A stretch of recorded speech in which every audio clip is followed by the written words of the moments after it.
Patty Simpson with Simpson Math. In this video, we're going to look at the parts of a quadratic function in preparation for graphing them. In previous videos, we've graphed polynomials, and quadratics are just polynomials that are to the second degree. The highest degree of those polynomials is a 2, and that's what makes it a quadratic. We've also graphed in the past transformations of our parent quadratic, but in this video we're going to graph quadratics that are in this standard form. Remember, our quadratics are going to look like, that shape of a parabola. We've graphed them before. They look like this or they look like this. We're going to start off graphing these the same way that we graphed the polynomials in the past, where we look at their end behavior. We're going to decide, do they have, are they facing up or are they facing down? And the way that we're going to make that determination, just as we've done in the past, is if the leading coefficient of our quadratic is greater than 0. In other words, if it is positive, then we know that it is going to rise on the right, just like our other polynomials. Then, because our degree of our polynomial in all of these quadratics is going to be 2, we know that that is even, and that even degree tells us that they're going to have same end behavior. So if it rises on the right, it's going to rise on the left. Now, if the leading coefficient is negative, if the leading coefficient is less than 0, that means that it is negative, then that tells me that it is going to fall on the right.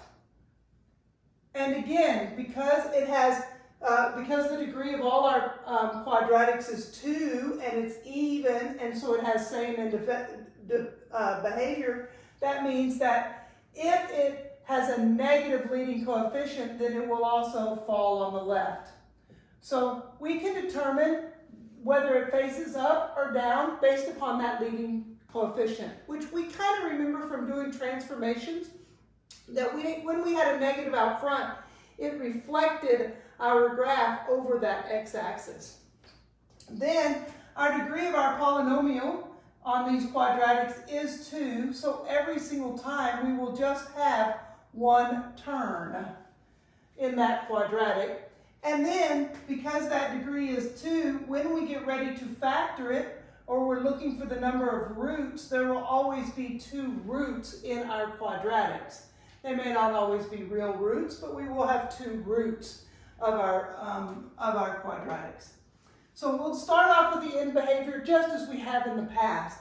Then we'll look at our y-intercepts, and remember the y-intercept is just where does that quadratic intersect our y-axis, and along that y-axis our x is always equal to 0.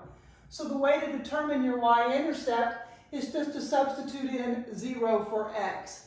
And we'll always end up with a point. Our y-intercept is a point where x equals 0, and then whatever that y value is that we determine when x is 0. For our x-intercepts, that's where the quadratic intersects the x-axis, and to find that, we just substitute in 0 for y. And we will end up with our x-intercepts, typically 2, but sometimes you may have a double root, or you may not have any real roots. But once we've found our x-intercepts, then we'll be sure to write them as points as well, where we have our x value and then our y is always 0 there. The multiplicity tells us how many times that x-intercept shows up. So if it shows up twice, then we know that that's even, so it's going to bounce off or turn at that spot. Whereas if the x-intercept only shows up one time, then we know that's an odd multiplicity, in which case it's going to cross through. So this is the number of times the x-intercept shows up. The x-intercept occurs. And then if that is odd, we know it crosses at that point. And if it is even, then we know know it will turn at that point. So that's what the multiplicity is. We'll determine that just as we have with all of our polynomials up to this point. The new part with our quadratics is we can now add the axis of symmetry. We know that these quadratics are symmetric. In other words, I can draw a line down the middle of them. And if I draw the line right down the middle of them and I fold it on that line, this side and that side should match up if I fold it upon that line. They're symmetric. And we call that line there where I could fold it the axis of symmetry. So that axis of symmetry is a vertical line. And whenever I talk about a vertical line, remember the equation of a vertical line is always x equal to some number. So as we give our answer or our equation of that axis of symmetry, it will always be x equals a number. And we're going to use this formula to help us determine it. It's x equals negative b over 2a. Maybe that looks familiar as part of the quadratic formula. It's that first part. So x equals negative b over 2a is going to give us that line of the axis of symmetry. The vertex is the turning point of my quadratic. In my other polynomials, we said we couldn't find that turning point, that we would wait till calculus to find the turning point. But with quadratics, we can find that turning point. We know that the vertex is going to be on that axis of symmetry. The place where it turns around is on that line. So the way we find the vertex is once we found this axis of symmetry, we're going to substitute that back into the equation and find our y value because it's going to be a point. Notice that the vertex is a point that is on that axis of symmetry. So the way we find that is we first take that x value that we found and we substitute it into the equation. So you remember this notation? It just means take that x and plug it into the function to find your y value. And that's going to be your vertex. Your vertex is a point on your graph.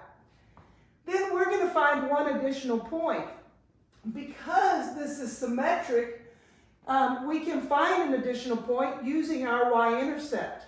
We can always just substitute in any old x value and get out a y value to find an additional point.